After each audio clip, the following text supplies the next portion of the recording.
Hello guys, welcome sa RJ's Farm. So, check natin yung mga tanim nating mga sunflower. Ayan, so nagbukadkad na sila. Mga 1 week pa siguro sila. Sana umabot sila sa may Teachers Day sa October 5 para magamit natin sila doon sa mga pamigay natin sa mga teachers sa school ni RJ.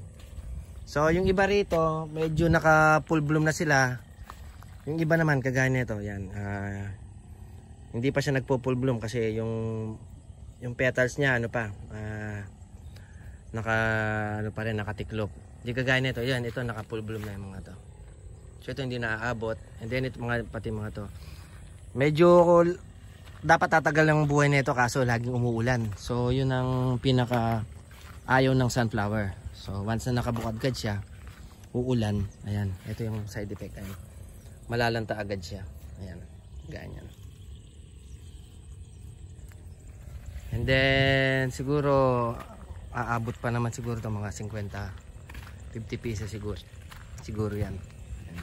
Then yung ating kaisa-isang dwarf na papaya, ayan, na survive ng yung lubog, yung baha dati. Ayan, may bulaklak at nagsisimula sa magbunga. So kung tutingnan mo, nasa ano lang to, 4 feet ang taas niya, nagbubunga na siya. Then yung palay natin, ayan, yung palay natin. So yung palay natin, ayan, lahat yan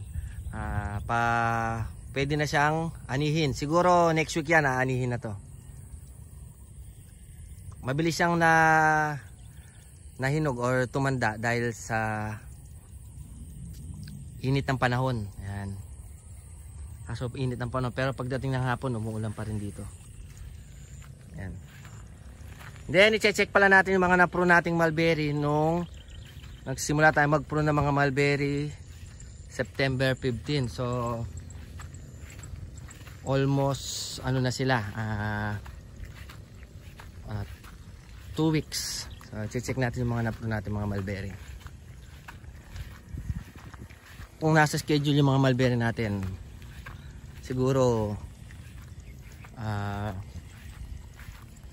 November, kalagitnaan or katapusan, pwede na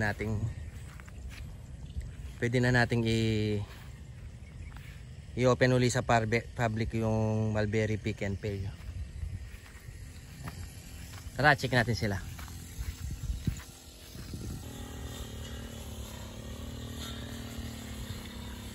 Then ito pala yung na-prune nating mulberry nung mula September 15 hanggang September 20. So ito yung last batch. Ayan, nag bud break na sila. Ayan, may mga bunga na. So antay na lang tayo ng paghinog nila niyan. Mga 2 to 3 weeks pwede na itong mga side na to. And then ito yung first batch saka second batch. Ayan, ito yung second time lang nila na magbunga. So dati nung first time nila magbunga, matataas yung bunga nila, nasa taas, kasi wala silang masyadong sanga sa baba. And then nung pinrune natin, binabaan natin, ayan, medyo maglalabas na sila na sanga sa baba niyan, kasama yung mga bunga. Ayan. So magiging mababa na sila, and then marami na sila mapoproduce. Hindi kagaya dun sa isa, marami ng sanga sa baba yun, kaya marami nang napoproduce na bunga. Yan sila, naglabasa na sila. So ang kagandahan ngayon nito, mainit. Pag mainit kasi medyo malalaki yung naibubunga nila. Hindi kagaya pag yung tag-ulan, maliliit yung bunga nila. And then ito pala yung test prune natin, 4 months old na mulberry since pagka-transplant. Ayan, yun dito yung tinest prune lang natin. Ayan, naglalabas na sila ng bunga, pahinog na rin sila. So sa susunod na i-ano natin yan, ipupuro natin sila ng mababa ulit. Ayan, mga yan, first time din nilang mamunga yan, kagaya nito. Hindi ito, mas magaganda yung mga bunga niya. Ayan, mahahaba.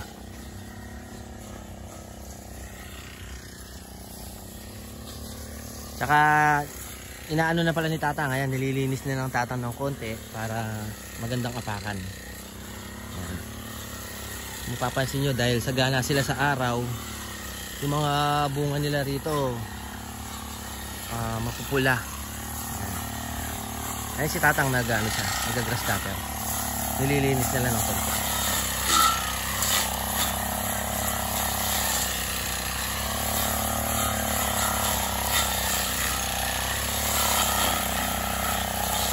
So yung ibang mulberry dito lalagyan natin ng potash para lalo silang tumamis. Kasi ang potash pampatamis nila.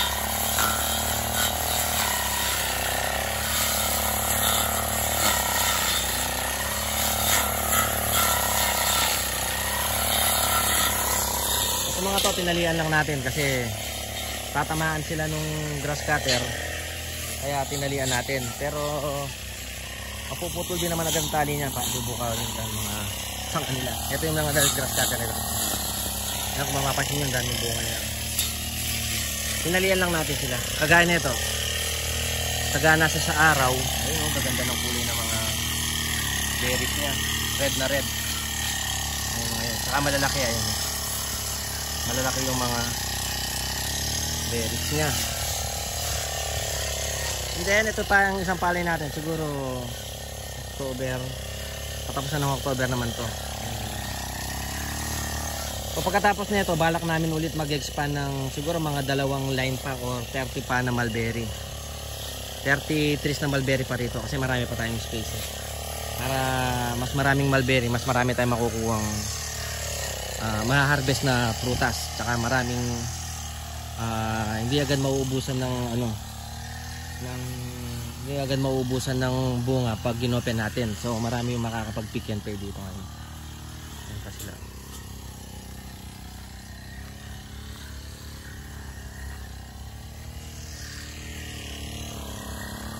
So tara, check natin yung 2 variety natin ng mga mulberry dito. Yung Black Giant at saka yung Austerky mulberry. So hindi natin sila hinalo rito kasi ibang variety yun medyo mahal yun So siguro sa susunod makaka-acquire na rin tayo ng mga ibang variety pa na Red Himalayan, Persian, White Persian, White Himalayan sa susunod na natin para makapagparami rin tayo dito sa puwan. Ito pala yung natin, dito tayo. Yan, ito yung Black Giant. So tingnan nyo naman yung dahon niya. Sila ka ng plato. Ayan. So ito yung first time niyang mamunga din. Simula nung nakuha natin siya. Ito yung mga bunga niya. Pero parang lumalaki pa siya.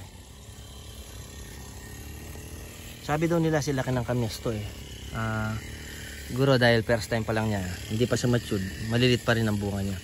Baka sa second season niya.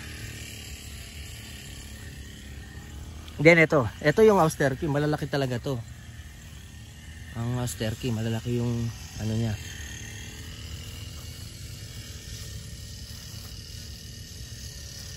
Naputol si Austerky Naputol siya.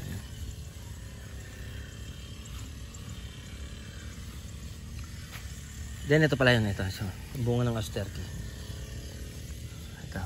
Ayan Ayan, kinakain na siya ng ibon. Mapapansin nyo, halos kalahati na ng haba ng daliri ko. Ayan Ito yung mga Austerky. Tsaka wala siyang mga balahibo. Ayan Wala siyang balahibo. So ito pinaparami din natin. Dalawa.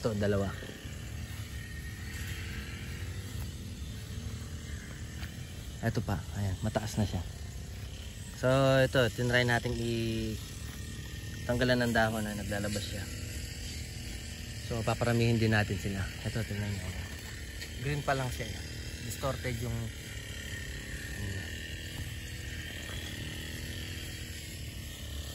So ito yung mga mulberry natin.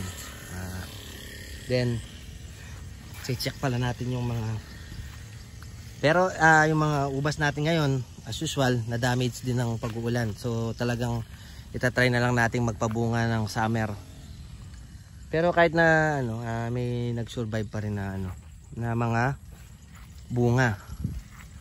Yun nga lang, ang side effect nito, laging umuulan, medyo magbabatik-batik na naman sila. Nagkaroon na sila. Ito sila, oh. Nagbabatik-batik na sila, oh. So, kailangan talaga ng greenhouse. Yan sila, oh.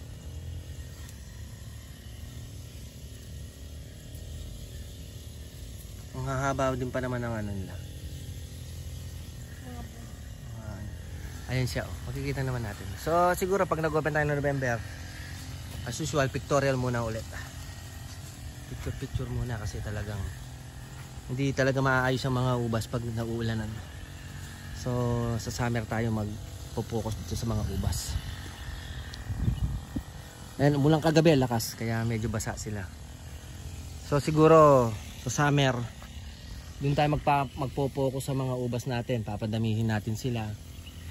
Tsaka ilalagyan na natin ng greenhouse. Yung mga ito, itatry muna natin lagyan ng greenhouse yung kalahati nito. Kasi medyo pricey o mahal ang magpa-greenhouse. Magastos.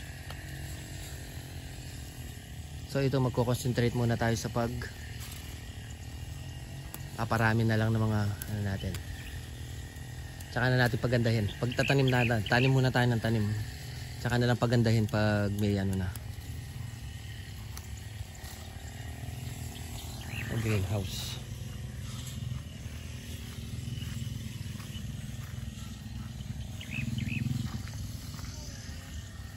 So yun lang muna ang update natin sa ating farm. Abang-abang na lang sa page natin kung kailan natin open yung Mulberry Pick and Pay. Yun lang muna at maraming salamat.